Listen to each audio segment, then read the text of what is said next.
Hello and welcome to Resource Report, where we share with you important information about local nonprofits and resource organizations that support the community we share, produced by Pathways to Agency. I am your host, Rainmaker. Today's guest is the founder and president of Cascadia Cares, home of the Church of Cheese, Kat Kindheart Thompson. Here's Kat.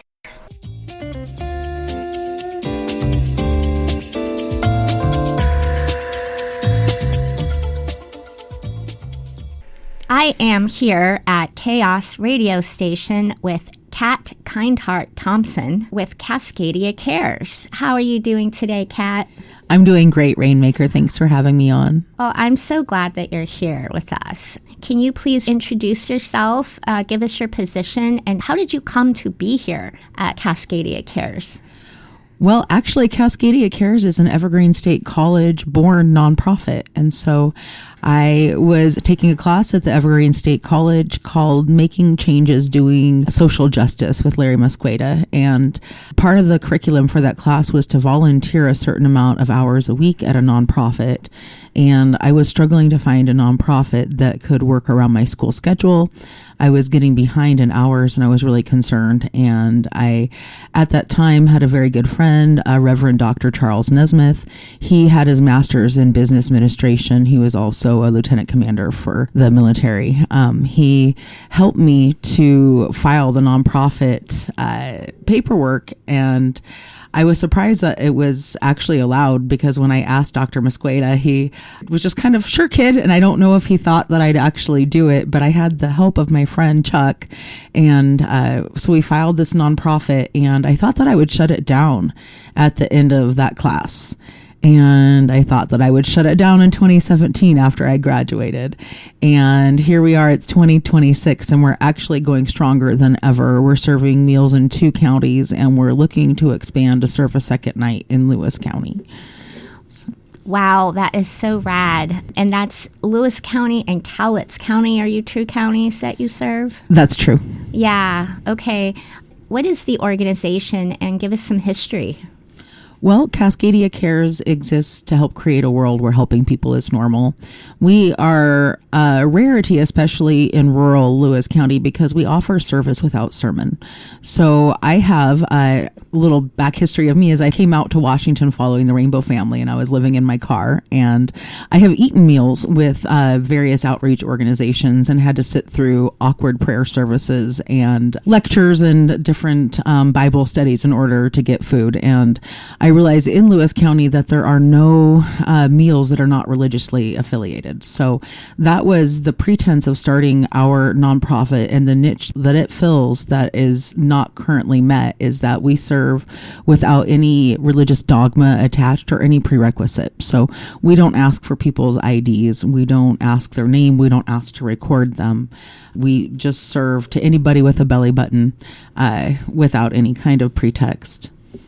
Okay, I love that. And I also had been homeless, and that was more in Oregon, but I also experienced that kind of thing. And just for having, my daughter had Monster High socks. We weren't able to stay there unless she took off her socks. And those were the only socks she had, and they had to give us socks. And I mean, that's just a little extreme, you know? It's really common, and when people are living without resources, they're easily victimized, and they're vulnerable to people and their power trips. Yeah, I mean, you're in survival mode. You don't need this judgment. You're just hungry and stressed out, you know?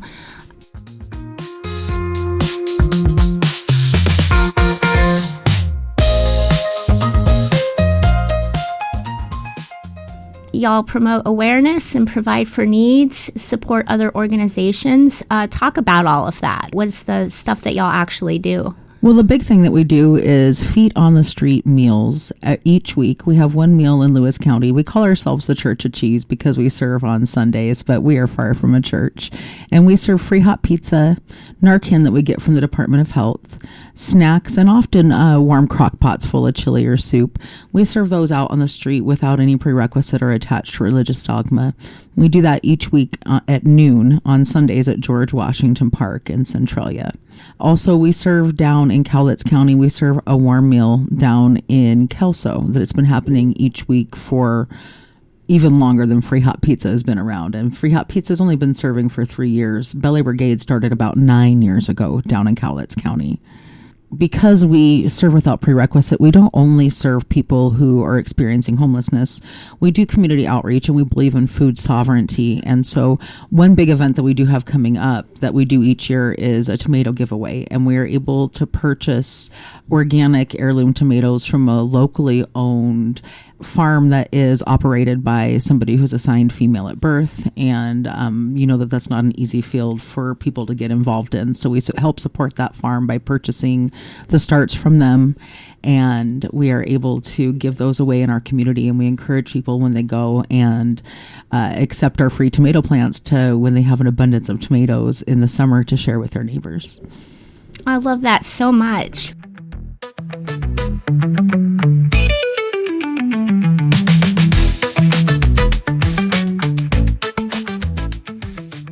Looking on your website, I was seeing these general big things y'all do and then the little programs. So the programs are split basically in two. We have Belly Brigade that's down in Longview in Kelso, Cowlitz County. And then we have the Church of Cheese that is up in Centralia.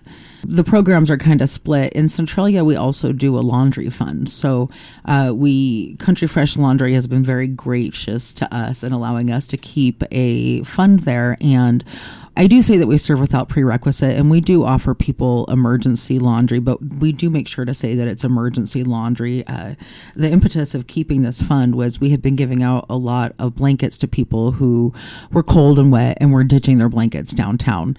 And we saw a need there that people were legitimately in danger of freezing to death. And then also, downtown Centralia is full of a lot of really wonderful small businesses that are really bearing the brunt of the debris and items that are discarded in downtown. And we wanted to be part of a solution.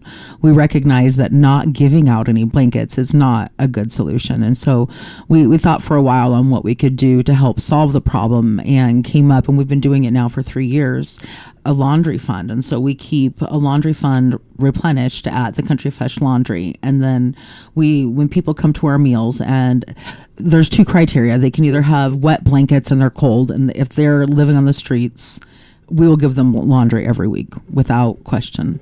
If they are housed, but they maybe have an emergency, maybe they have continence issues, or maybe they had a flood in their house, or they have some emergency that they can't access the regular laundry services that are available in Lewis County for charity, then we'll offer them some emergency laundry help. And so that's one way that we're trying to act as a bridge between the downtown businesses and the nonprofits that help serve the people who experience homelessness in our community, because there's quite a divide there, and it's created quite a lot of stigma against people who experience homelessness or poverty. And so we're trying to kind of help smooth things over, and that's one of the ways.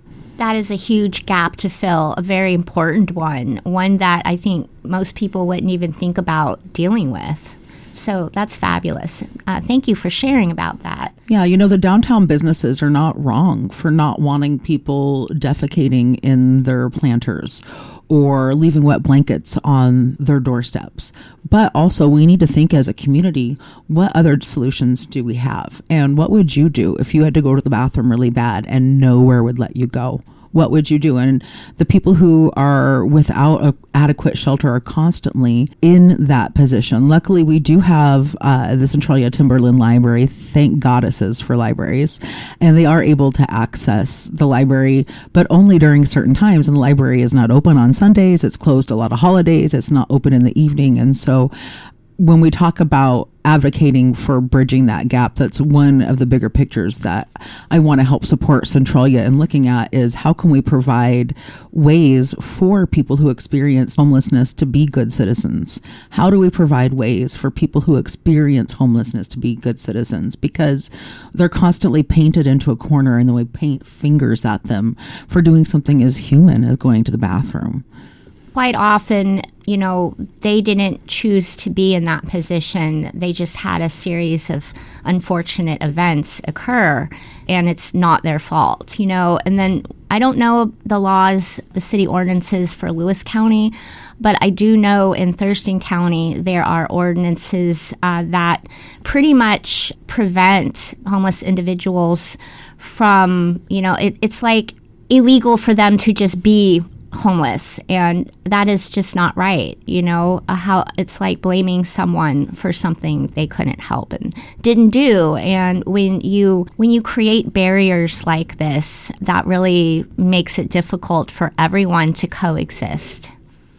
It really does. And then it creates opportunity to even put more stigma on people who are experiencing poverty and homeless. And it's kind of an endless circle. I think that there are ways that we can help support people to live with dignity, whether they are able to provide for all of their needs or not. Definitely.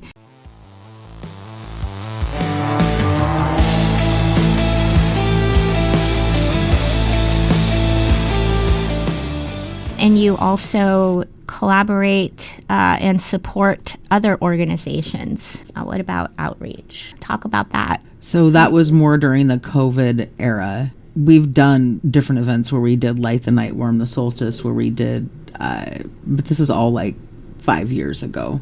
And so currently, one of the things that we're doing in order to because it costs money, is we're doing a lot of fundraisers because it costs money to be able to keep that laundry fund going. We're constantly going by there and depositing $200, $300, $500 into that laundry fund. And it goes pretty quickly, especially in the wintertime when people are cold and wet. And then we do purchase the tomato plants that we give away in the spring. So those, we do get a good deal because the farmer is grateful for our early season investment that allows them to help start their season. But it is quite costly. And so we've been able to be really lucky to have the support of several bands in the area. And I think that these are probably bands that Chaos is familiar with. And if not, hopefully they will become more familiar with these bands. Name drop some. They're not currently together as a band, but Danny Kelly and his wife Karen are doing some individual projects. And The Hinges was a big supporter of us doing a fundraiser for us last year. Also, the Luna Melts, which is a local funk band. Members of the Luna Melt are also heavily involved in the Funk Fest in Olympia. If you are sleeping on Funk Fest, you are missing out. It is always the last weekend in January, first weekend in February, and it is fantastic. I believe Chaos tabled at that. That's awesome. I believe I did see Brett working that table. The Lumen have helped us out more than a few times, giving us their time and their musical talent to help us raise money for our nonprofit.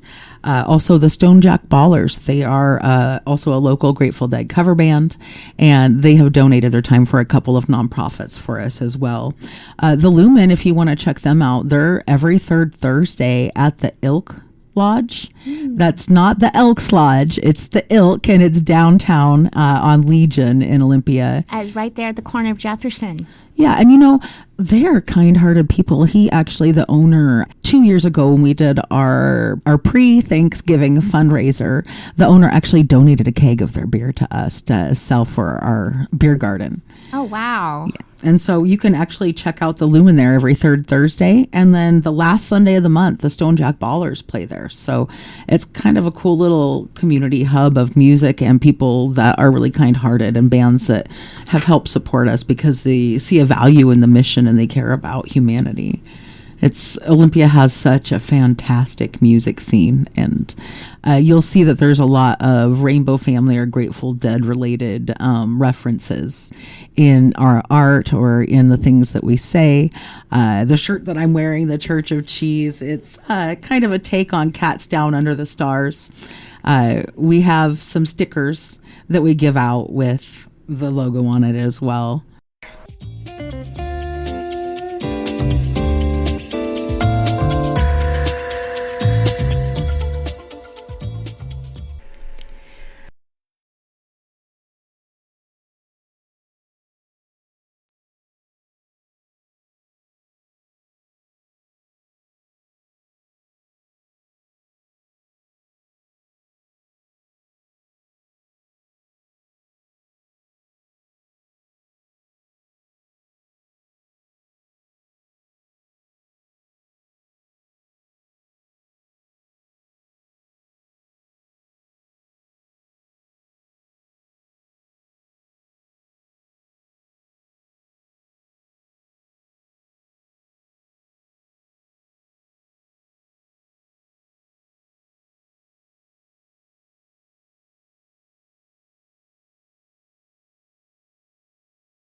Some other of our sponsors that I could talk about and say that have really helped us. Our longest standing sponsor has been Kalama Sourdough Bakery. And from what I hear, this young man started the bakery as a class project, which I find really ironic because Cascadia Cares was a project that was born at the Evergreen State College. And so for over 3 years now, they have been donating the dough to Free Hot Pizza. And so the grocery outlet down in Chehalis, they've got a really great selection. If you're vegetarian or vegan or gluten-free, they got a really great selection down there.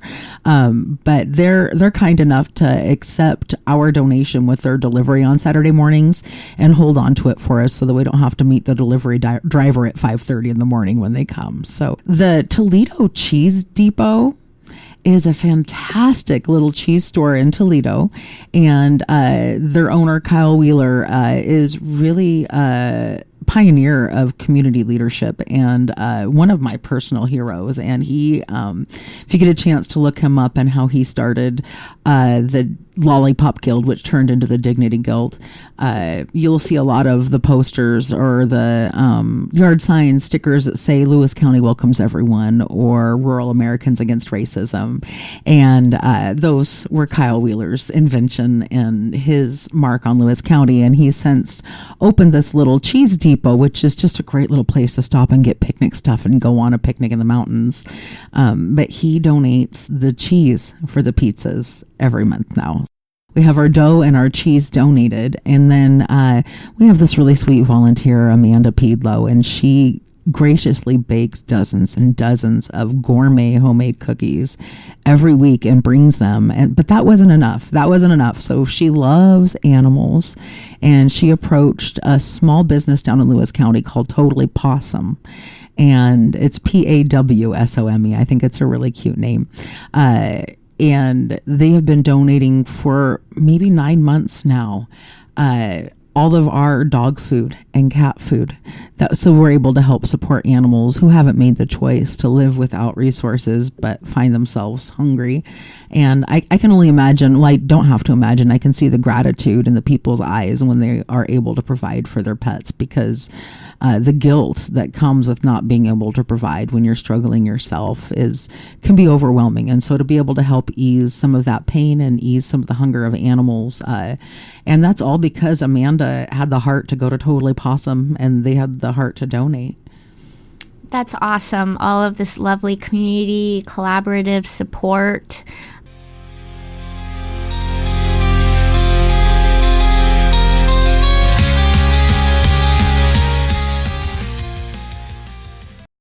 And you mentioned about the at the grocery outlet, their gluten-free, dairy-free options. So y'all do have gluten and dairy-free or vegan options for pizzas that y'all give out as well? We don't currently.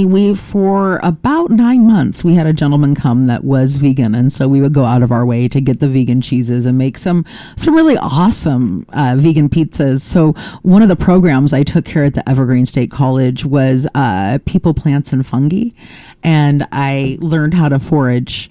And so a lot of times in the fall, we will have triple wild mushroom pizzas. And so we were making some pretty gourmet pizzas that had the tomatoes that were grown in gardens and donated back to us from the plants that we gave to people.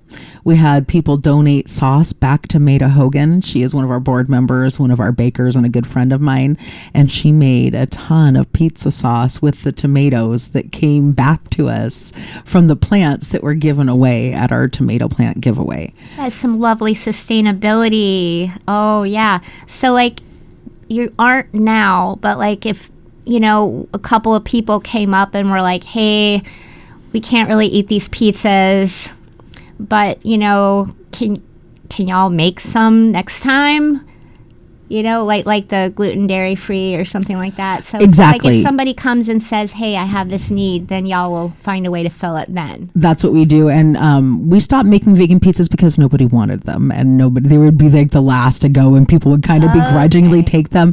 I think we did change some hearts on veganism and cheese alternatives because, people would begrudgingly try them. And then there are some really good vegan cheese brands out there. So they have definitely made improvements improvements in non-dairy cheeses in the last 10, 20 years even. I know, because I have a 20-year-old who cannot have wheat or dairy, and I have watched that industry evolve. I have too. I actually became a vegetarian over 30 years ago. I was living in Nebraska, and a busload of hippies came through my hometown. They had a big green bus. They called themselves Have a Beautiful Day Cafe. And they were giving out free vegetarian food. And I was 16. Oh man, I thought they were so cool. And I remember going home, and this is in Omaha, Nebraska in the 90s, and telling my parents, I'm a vegetarian. And of course they said, oh, it's a phase. It won't stick. I'm also incredibly stubborn.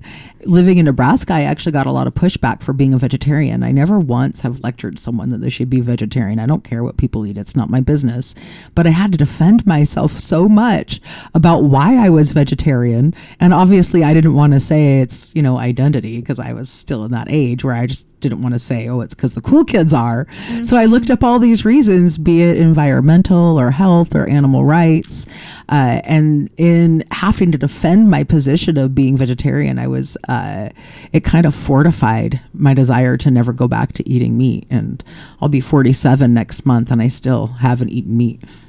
And you're feeling good benefits from that? Yeah, absolutely. Absolutely. I still have lots of energy, and my body's healthy. I don't mind serving people meat. In fact, a favorite pizza of our diners, and that's a fun topic, is some of the fun pizzas that we've done, but one that we make almost every week because we practically get a riot if we don't. It's called Fire in the Hole, and it's pepperoni, pineapple, and jalapenos. And so when I bake, I'll bake the pepperoni for the people. If that's what they want, I'm going to feed them what they want. It's not about what I want or what I think is good or right. So we have made some really fun pizzas, and for a while, and I should get back to it because it was cute. I would make the cutest little menus, and the pizzas would have fun names. Like I made one that was kinda a big dill, and it actually had like dill sauce, and it had pickles on it. It had, those crunchy onion things that you put on casseroles at Thanksgiving time. Yeah. I've made one that had macaroni and cheese and fresh sliced tomatoes on it. We've just made all kinds of pizzas, but I especially like to be able to make pizzas from things that I've foraged. So whether it's wild mushrooms or stinging nettles or just different ways to incorporate like the local flora into the pizzas. That's really creative and sustainable. I love that.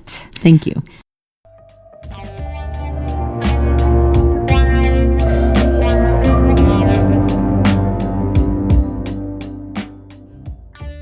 Cascadia Cares has been around for almost 11 years now. So in the last decade, it's grown and changed. And so there's some things that we did frequently in the past that we're doing less frequently now that we'd like to continue on with. And some things that we've ended up stopping for the time being. A few of the things that or at least a couple of the things that we've done since we started was focusing on food sovereignty, and two paths. One would be giving out free food without any barriers. And then the second will be giving out seeds and starts. And so it's a fun thing to go back and look at the pictures, especially on our Facebook. When we first started, and we're thinking like 2015, 2016, we were giving out free plant starts. In fact, there was a time period that I even drove some free plant starts down to Eugene to give to a group called the Avant Gardeners. And they're a great grassroots organization that just was promoting gardening and food sustainability. And so back when we first started, there really wasn't a lot of support. I was kind of barreling through on my own. I'd get one or two friends to help me here or there once or twice, but there wasn't a lot of really steady volunteers. And so it was a lot of doing it myself. And so I did get some plant, like the little plant starter things, and I would start like 1,000 plants. And most of them would live, but not all of them. I'm not the world's best gardener. And that was something that I always wanted to do, was to be able to outsource that. And so as we began to grow and get more support, we were able to start purchasing the plants. And so this is the third year that we're giving away 1,000 tomato plants, but we did at least 1 year and maybe 2 where we gave away like 500 and we purchased those. So since we've started, since its inception, Cascadia Cares has given away plants and encouraged people to garden. There was a year that we were doing home gardens. We'd help people that were either low income or experiencing disabilities to put in gardens in their houses. So that's something that would be fun to do again, but I think it requires a little more manpower than what we had at the time, because it's one thing, the act to put in a garden, but also to be able to have the time to go back and maintain it if the people are not able to do it themselves. Is important to have that volunteer manpower. So currently we are just doing but we are giving away 1,000 organic heirloom tomatoes purchased by a local organic farmer. But it's been really cool to see how things have evolved over the years. And now, instead of just me and 1 or 2 friends and a little table at a park, we have Moki from Coffee Creek Community Gardens. They bring their big flat trailer and park their trailer with the 1,000 tomato plants on it. And we have multiple volunteers holding signs. Last year, it happened to be on May the 4th. And we ended up doing like a Star Wars theme, and so there were some costumes involved. That was the pictures I saw on your Facebook or your website or something. Yes. Mm-hmm. And so we're doing it again this year, and we're excited to be working with the Centralia Downtown Association. They have that Pine Street Plaza, which is kind of a newer event space in downtown Centralia, and so we are renting that out on May 2nd, and we'll be there at 9 a.m.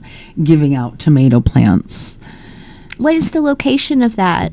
I think it's 100 Pine Street in Centralia. Okay, thanks.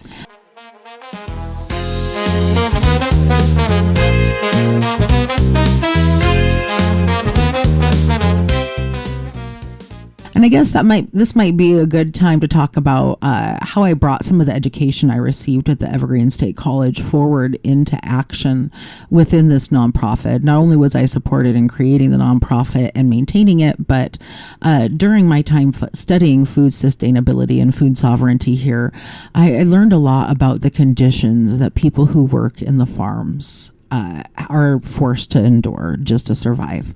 And I did attend a food justice seminar here. It was it Los Personas Unidas para Justica? It was People United for Justice, and I got to actually hear from people who had suffered working specifically here in Washington State at Driscoll's Farms.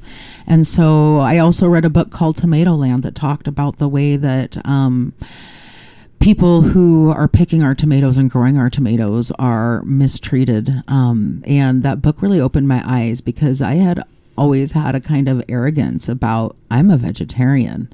My diet is cruelty free. And that was a big awakening to me, that you may think that your diet is cruelty free because you're vegan, and yes, please keep being vegan. It's great for the environment and it's a good practice. Like, great, don't stop that. But also be aware, when you're purchasing fruits and vegetables, there's a history that comes with them, and there's often blood on those. And so that's part of why it's become the tomato plant giveaway, was that curriculum book that I read, Tomato Land, that talked a lot about the conditions that the farmers or the field workers live in with producing our food. And then part of my education at the Evergreen State College taught me about the privilege that I have, and about how I can read 99.9% of all signs I see in the community. And so we have made it a point each year to make our flyers bilingual. So we not only have an English flyer, but we have a flyer that's in Spanish, because Lewis County has a heavy Spanish speaking population. So I think that's two of the ways that I've really brought forth the education I received at Evergreen. And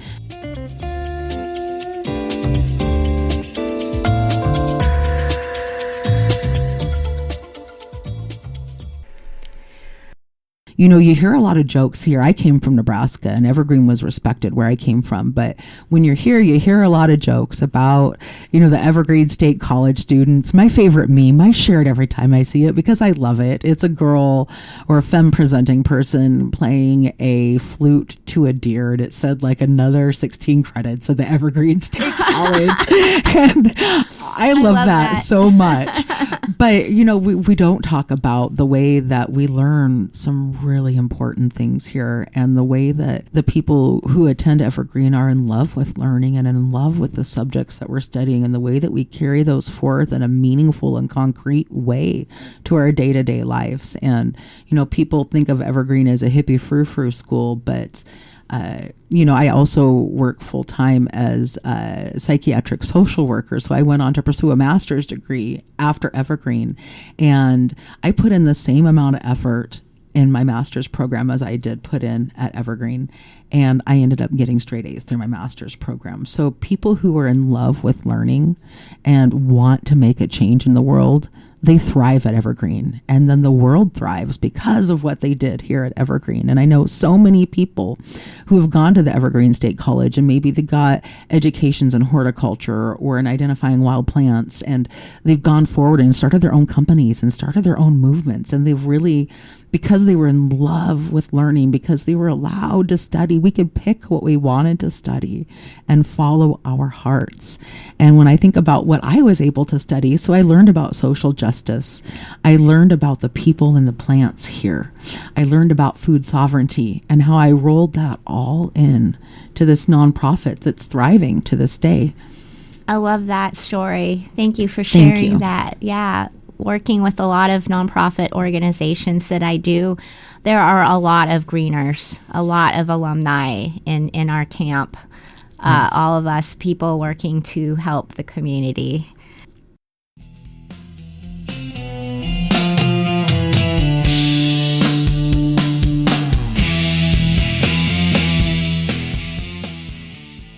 How we've given out food has varied over time. And originally it started out with food, just a free food pantry out in front of the Unity Center for Positive Living in Centralia. And we would just stand out there with signs that said free food. And we would be collecting garden extras from people who had fruit trees, or they had zucchini, or they had extra eggs, or there was a bakery that was giving us their extra bread. And we were able to just give out tables of free food.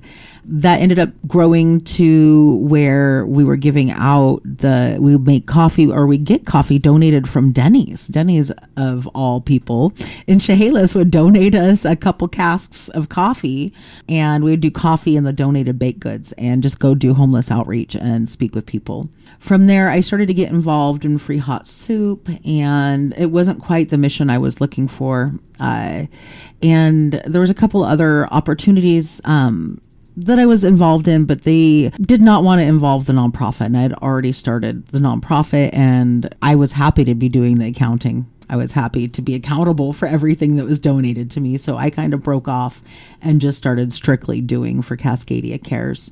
About that time, when I was stopping with the free hot soup, my friend Amy Jo, who's a substance use disorder professional down in Longview, was really feeling the pain of seeing people struggling so much on the streets. And she kept posting about seeing people under the bridges and how they were still the struggling addict. And 11/11/11 is her clean date. And when I first met her, we actually met skating roller derby in Centralia, and she only had a month clean. You said her clean date?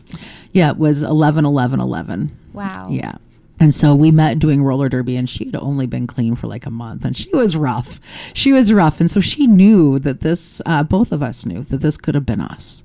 And so she kept posting about how she was so sad about seeing people in the streets. And I messaged her. I was like, hey, let's do free hot soup. And, she was nervous. She was a little bit nervous, and a lot of questions. Are the police going to get mad? And I'm like, what are they going to do? Take us to jail? Like, what's the most that's going to happen is they're going to say, knock it off when we go away.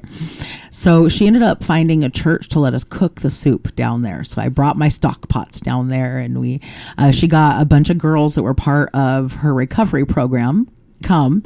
And at this point, she was a sponsor to people and helping, like reaching her hand back to help pull people up. And she got people involved in helping cook. And we had quite a few people there, and we were carrying out things from the kitchen to bring to the homeless encampment area. And I looked at the group of people and I was like, we're like the Belly Brigade. And so that's the name Belly Brigade was born that day. And Amy Jo took that over as her baby for at least 5 years. She was out there every week, rain or shine.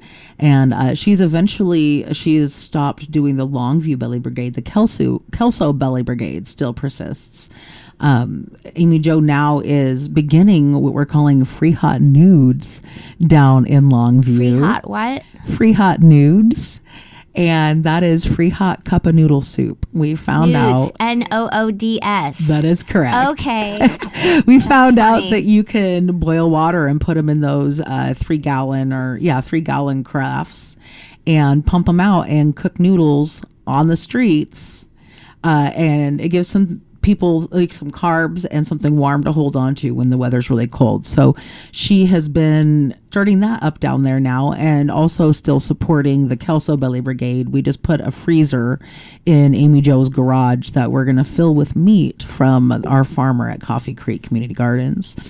So the meals have slowed down in Longview a little bit, but they're kind of being reborn as free hot nudes, which is something that's a little bit easier to manage.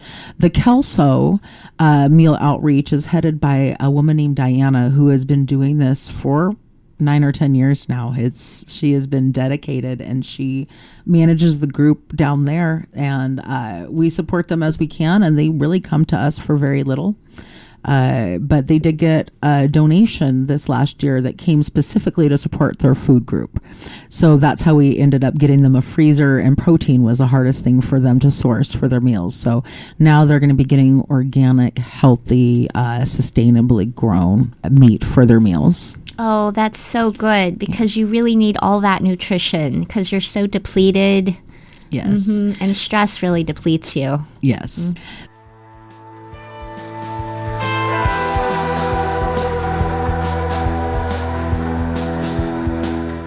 Something that we're hoping to start back up again are the food pantries, and that's why it's still on the website. So that kind of started about 2017. I was working at Cascade Community Health Care in Centralia, and they were great. They were a really great company to work for because they really gave me a lot of room for creativity and helping people.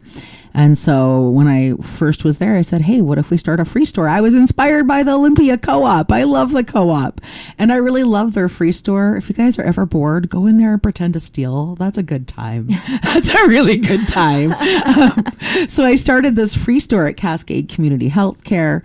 And I was able to do it once a week and open it up and let people come in without question. And we would get donations from employees and staff and just give things away. When I first started at Cascade Community Health Care, I had worked at a hospital diversion house, and that was a house that was designed for people who were experiencing a mental health crisis, and maybe they didn't meet criteria for a 72-hour detention, but they knew that they needed help, and they would be voluntarily willing to come and stay a few days at this house. We'd help them get started on medications, teach them some coping skills, and just offer them some meals and some support, a shower during that time. And so I was working there, and it closed down. And this house was such a resource because it also served as like a day drop-in area for people who were getting services at Cascade and maybe experienced symptoms of severe mental health. And so now we have people who have been depending on us to remind them of their medications and offer them space when they were having symptoms, and they were just they didn't have anywhere to go. And so I went to my manager at that time. Her name is Trish Geist. And I said, hey, can I write a grant to do this clubhouse thing? I saw this thing on the SAMHSA website. And it was a lot like what I got from Dr. Musqueda at Evergreen, kind of like a sure kid. And I think that people don't think I'll do things, but I feel I get that. People don't think I'll do things, but look, here we are. Yeah, I'm a little hyperactive and I don't have kids, so I do things. Yes, I'm just a busy person. And so she was kind of like, sure, kid. And I wrote this grant, and we got the grant. In 2019, we were able to open the Phoenix Clubhouse down on Tower in Centralia.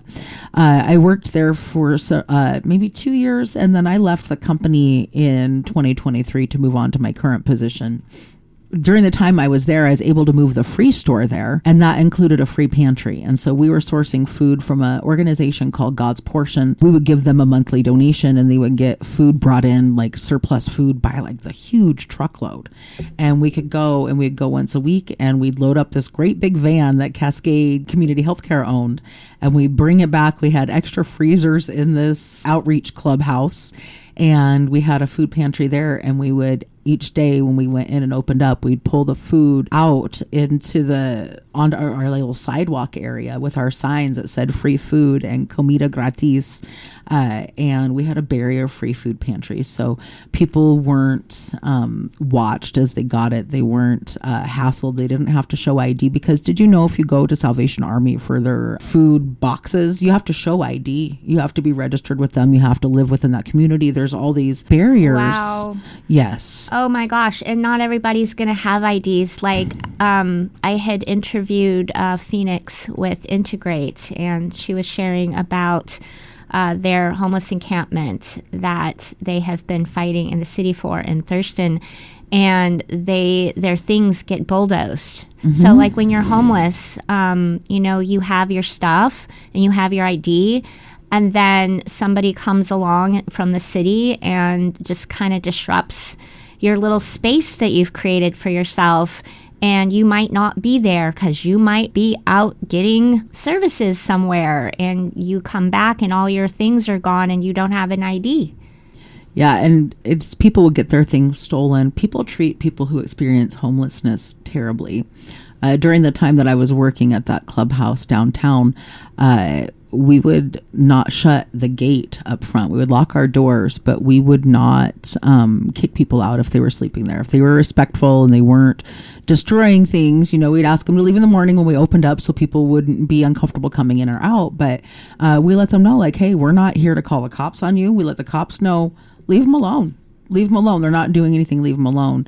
Eventually, after I stopped working there, they did start putting a gate across. So I was sad to see that, but I did understand, because there were times, and this is heartbreaking, we'd go and the people would just be waking up, and people would have thrown eggs at them overnight, or water balloons, as they're camping out there in freezing weather.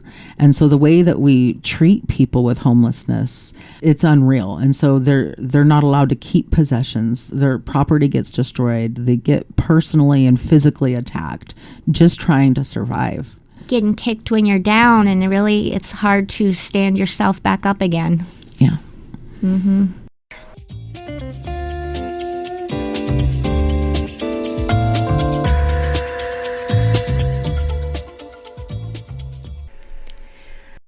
Let's move on to how can people get involved? Do you have hiring opportunities, volunteering? How can people donate? Anything else? Well, one thing about Cascadia Cares is 100% of our board and people that contribute are unpaid. So that's all volunteers.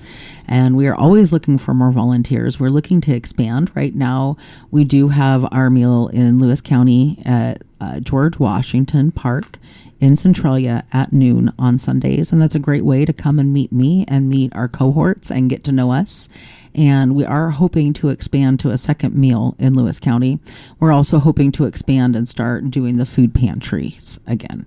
And so those are all in the works. We have a really great and dedicated board now, including a person that has their master's in nonprofit administration, also from the Evergreen State College. And we have a person that works on our board who actually works for the state and helps write policy that impacts homelessness. And so we've got a really great board. We're focused in a way that I don't think we have been focused in the past. And there is a drive to expand and move forward and see what other ways that we can help contribute to the well-being of all people of Lewis County.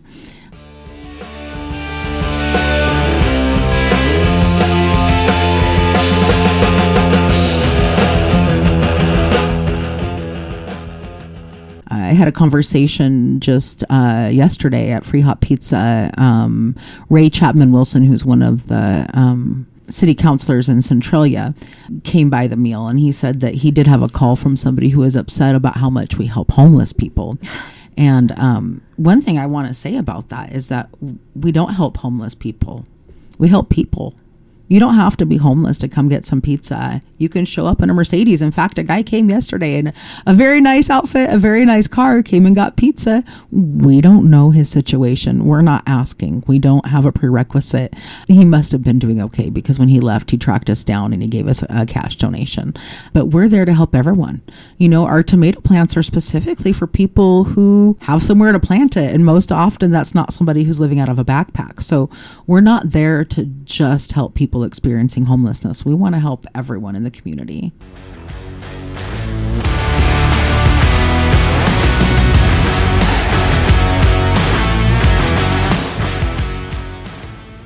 There is a lot of discrimination against low-income and homeless individuals in Lewis County. There are 2 county commissioners who are seeking to reduce funding that goes to help these communities. And to get a call like that, to complain that you're helping homeless people, I commend you for standing up and doing what's right. Thank you. I think a lot of people need to get their head on straight and realize that we are all people. And, you know, if you think you're doing well today, you might not tomorrow. That's right. Some people are only like 1 or 2 paychecks away from being on the street as well. People who are not struggling, there's too wide of a gap in their understanding between low-income situations and higher-end living. Yes. And people, they call it NIMBY, not in my backyard. And people can often feel compassion for people experiencing homelessness as long as they are not in their backyard. And we see a lot of that in Lewis County, which really hasn't until, you know, maybe like the last decade experienced much. It was probably 10 years ago. I've been in Lewis County for 21 years now.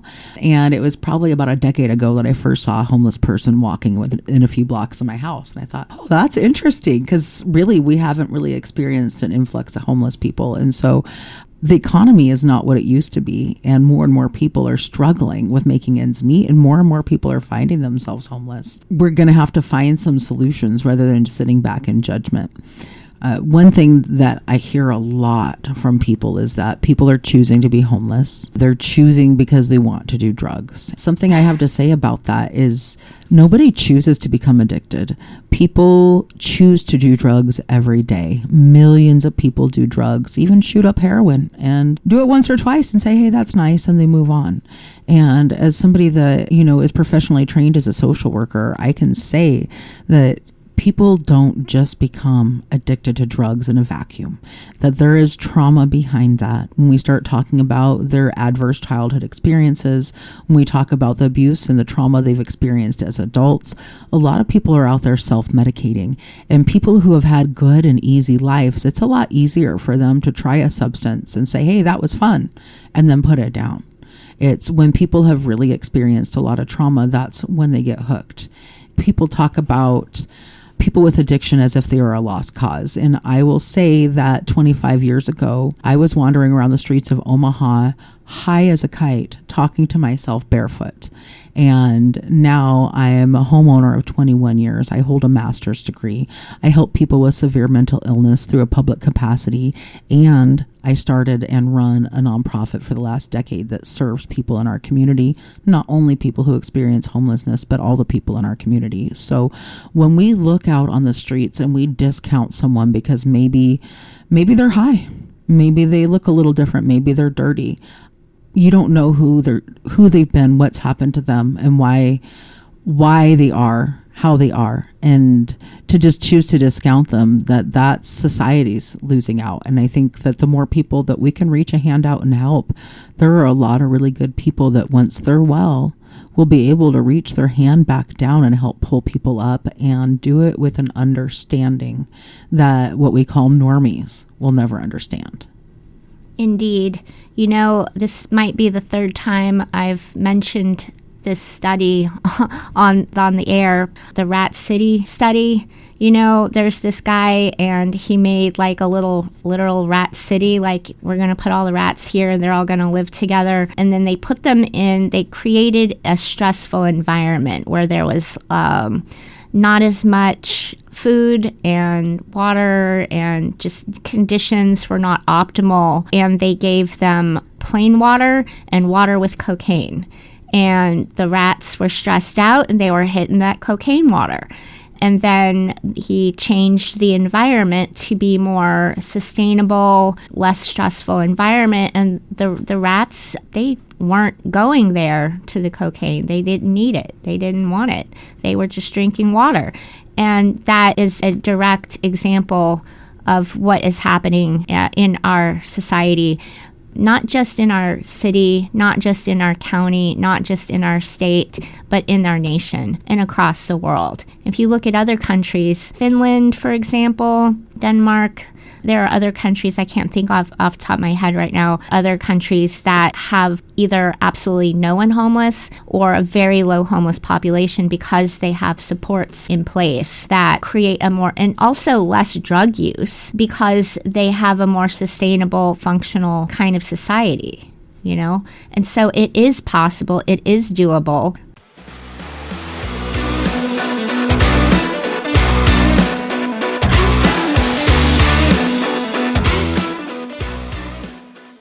I think until somebody really knows somebody who's experienced addiction or homelessness, it's really hard for them to understand. And if they've lived in a very styrofoam padded life that they haven't experienced that except for looking from the outside, it's probably pretty easy to look down and judge and say, pull yourself up by your bootstraps. But what if that person doesn't have boots? How do they do that? And so part of it is trying to offer some compassion for people who just don't have the ability to even begin to fathom that people haven't had it that easy and that there were cards stacked against them from the beginning. And the reason why I think it's important to have compassion with the people who have excessive amounts of privilege is we are not going to win them over to the light side by saying, screw you, you privileged jerk. That's never going to get them, right? Those of us who have some privilege need to be willing to meet people and be able to explain privilege in a way that's not as painful to those. And anytime your privilege is questioned, it's going to sting a little bit, right? And so I think that's really an art if we want to learn how to really make a change in this world, is to be able to learn how to kindly explain our positions if we are in that position of privilege. If you're being currently oppressed, I'm never going to judge you for what you say or do to those who oppress you.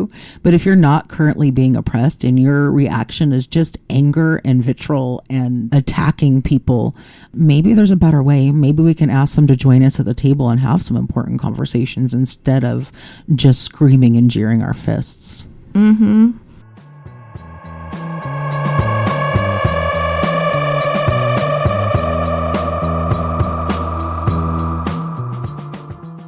What other events do you have coming up besides the tomatoes? Well, we are in the process of trying to get a couple more shows together. But right now we just have our weekly meals down in Kelso at 6 p.m. in Kelso and then at noon in Centralia. And then on May 2nd, we have our tomato plant giveaway, Pine Street Plaza in Centralia, 1,000 organic tomato plants. Get a chance to meet the board, get a chance to meet, we call them the disciples of the Church of Cheese, are people who show up week after week. They come and they help.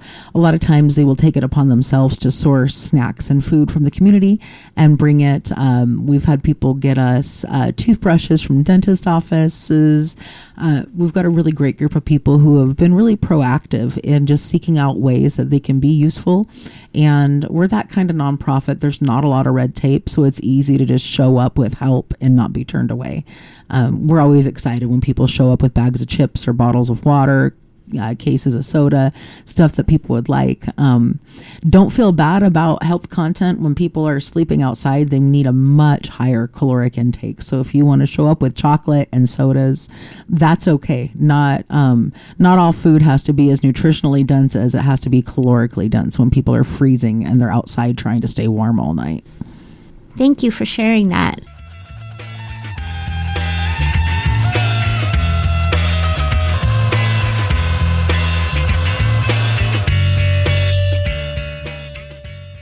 Is there anything else you would like to share?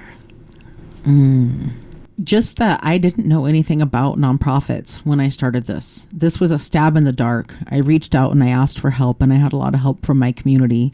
This wasn't something that I was born knowing how to do. I just saw suffering, and I know I can't help all suffering. None of us can, but we can all do something. And so if you're sitting back thinking, gosh, I'd like to cook a pot of soup and bring it down to my local park, or I would like to give out some plant starts to my neighbors, or if you're thinking in your head some kindness that you'd like to share with the world and you've been shy to do it because you're worried about how it'll be received, let this be your sign. Go out and do something kind. You can't fix everything, but every single person can do something. In fact, I just got gifted a really beautiful handcrafted envelope that was made by one of our people who experience homelessness, and he crafts these really beautiful envelopes out of pictures from catalogs or magazines or calendars. It was such a precious gift to me because no, he can't give a lot, but that's what he had to give, and everyone has something to give, and the gift is in the giving. It will change your life. Being able to give something, it will change your life. Thank you so much, Kat. Thank you.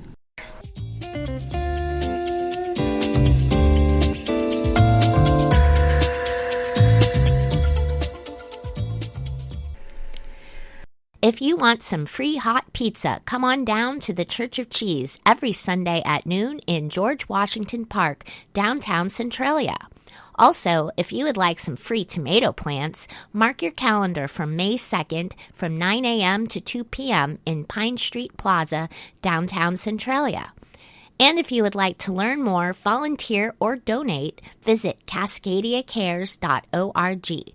You can also find them and contact them best through their Facebook page at facebook.com/cascadiacares.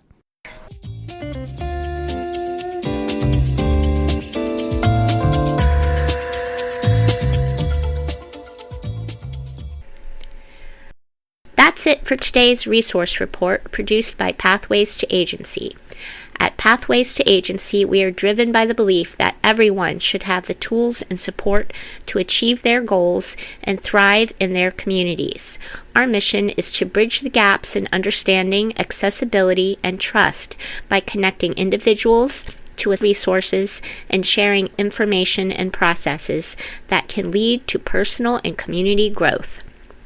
Resource Report offers information about existing and emerging nonprofits and resource organizations. Find out more at pathwaystoagency.org. From there, you can follow the link to our podcast archive and listen to any episode anytime. And check out our YouTube channel. Chaos Radio is not responsible or liable for any views or opinions expressed in the interviews conducted by Resource Report. Till next time, and thanks for listening.